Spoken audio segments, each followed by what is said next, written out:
Hello students, welcome to my YouTube channel.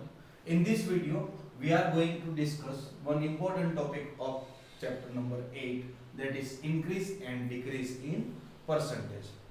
एक example लेते हैं कि ये कहाँ पे यूज होगा।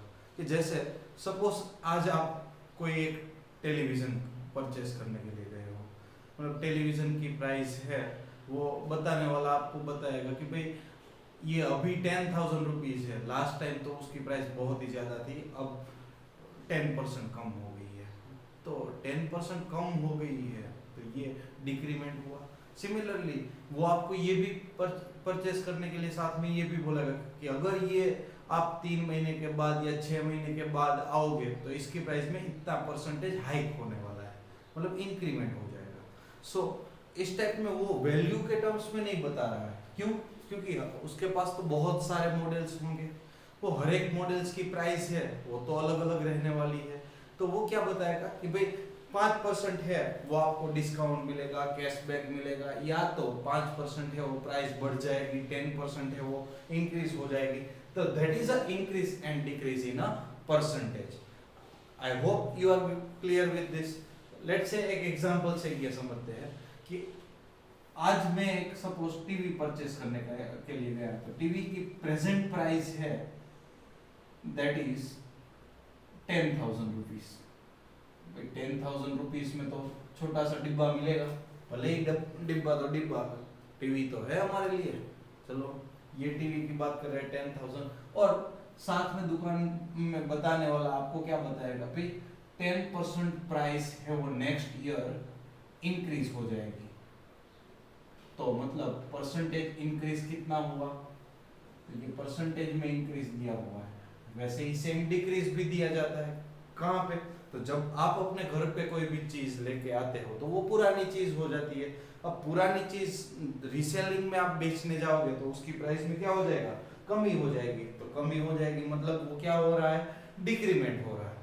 तो अब यहाँ पे इंक्रीज है तो परसेंटेज इंक्रीज देखना है तो पहले क्या करना है, इंक्रीमेंट जो भी दिया हुआ है वो पहले रुपीस में फाइंड कर लेते हैं। तो इंक्रीमेंट इन रुपीस, रुपीस में कन्वर्ट करते हो तो ये part upon whole into 100 is equals to percentage होता है।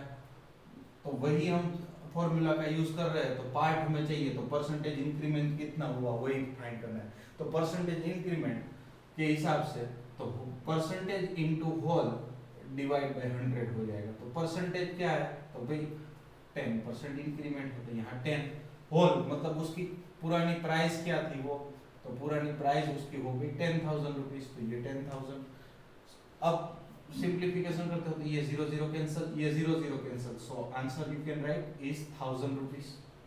मतलब अब नेक्स्ट ईयर अगर यही टीवी आप परचेस करने के लिए जाने वाले हो तो उसकी प्राइस आपको 1,000 रुपीज ज्यादा देनी पड़ेगी। मतलब new price if you want, तो new price is equals to what we can say old price plus increased price। तो old price plus increased price। तो similarly यहाँ पे क्या लिख सकते हो, तो 10,000 that is the old price plus increment कितना हुआ, तो भाई 1,000 रुपीज का, तो ये टोटल क्या हो गया 11,000 रुपीज। तो ये आपकी नई प्राइस हुई।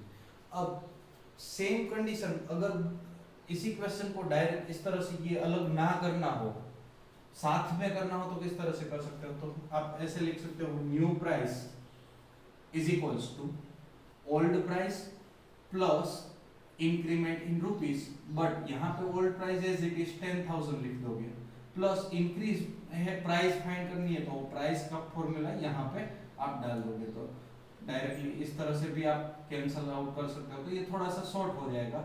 शॉर्ट मतलब प्रोसेस तो पूरी की पूरी प्रोसेस ही हमने की है, बट एक ही स्टेप में, मतलब अलग अलग स्टेप नहीं दिखाए हैं।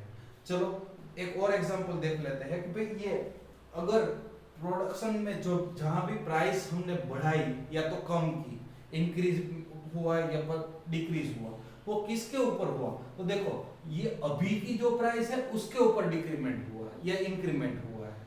तो अगर मैं सब आपको एक क्वेश्चन ऐसा दिया गया है कि today price of television is 15,000 rupees, आज की डेट में उसकी प्राइस है वो 15,000 रुपीज है, but it is increased at 10% from last year. तो लास्ट ईयर पे जो भी उसकी प्राइस थी उससे ये 10% इंक्रीज हुई है, 10% इंक्रीज, और बाद में ये न्यू प्राइस है, और प्रीवियस ईयर की प्राइस वो पता नहीं है। तो आप ये 10% किसके ऊपर कैलकुलेट करोगे? इसके ऊपर नहीं, इसके ऊपर करना पड़ेगा। मतलब ऑलवेज जो इंक्रीमेंट या तो डिक्रीमेंट हो रहा है that would be always on base price. Base price मतलब प्रीवियस ईयर का जो भी होगा उसके ऊपर होगा। जैसे कि सपोज मैं आपको एक एग्जांपल दे रहा हूं कि मेरी सैलरी सपोज आज की डेट में 10,000 रुपीज है, तो नेक्स्ट ईयर इसके ऊपर 10% का इंक्रीमेंट आ रहा है, तो 10,000 के ऊपर 10% का इंक्रीमेंट आएगा, ना ही 50,000 के ऊपर 10%। तो जितने भी टीचर्स होंगे सबकी सैलरी अलग अलग है, तो हम कौन सी सैलरी पे देंगे? तो जो बेस वर्जन है, सपोज मेरी 10,000 है तो मेरी 10,000 के हिसाब से 10% का इंक्रीमेंट मिलेगा। किसी को अगर 20,000 है तो 20,000 के हिसाब से 10% का इंक्रीमेंट मिलेगा। M I clear?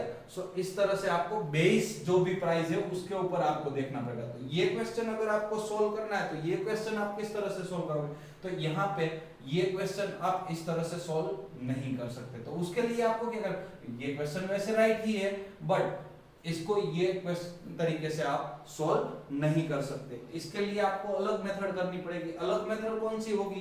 तो कि भाई आपको फॉर्मूला यही रखना है कि new price is equals to old price plus increase price. But यहाँ पे जो प्रीवियस ईयर की प्राइस है वो मैं x मान के चलता हूँ, तो दैट इज x। तो new price is equals to old price plus increment.